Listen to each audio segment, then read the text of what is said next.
Good morning, all. I'm going to show you how to use a device called the spring scale for a lab you're going to do when I'm absent next week. It's a lab that I normally wouldn't do at this time, but it is coming. It is for the upcoming chapter. We will talk about the concepts about a week or after that, but there's no reason why we can't do the lab now and get data. It's looking at two very familiar measurements about an object that will play a central role in the next unit, and that's weight and mass. We've discussed mass a bit here and there up to this point. Weight you all know about, but technically weight and mass are not the same thing. They're very much related, but they're definitely not. So we're going to find a mathematical relationship by gathering data, doing a graph, making an equation, and leaving it at that, and then we'll eventually come back and discuss the concepts of this.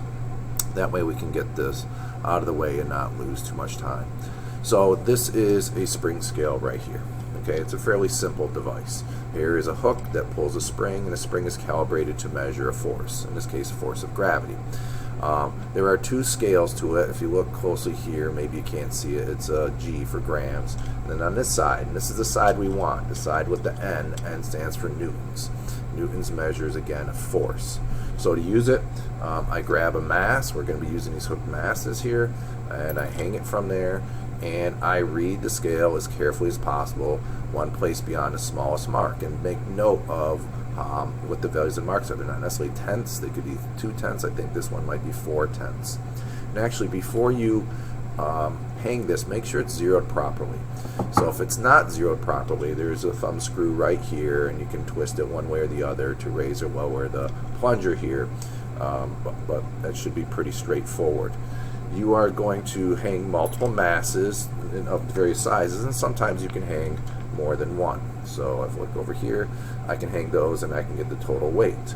Sometimes you might hang enough mass that this doesn't handle it, so I have different colored ones that you'll see that have different scales. This actually goes from 0 to 5, so this would not be able to handle two of these. It would go off scale, so you'd have to switch to the red one.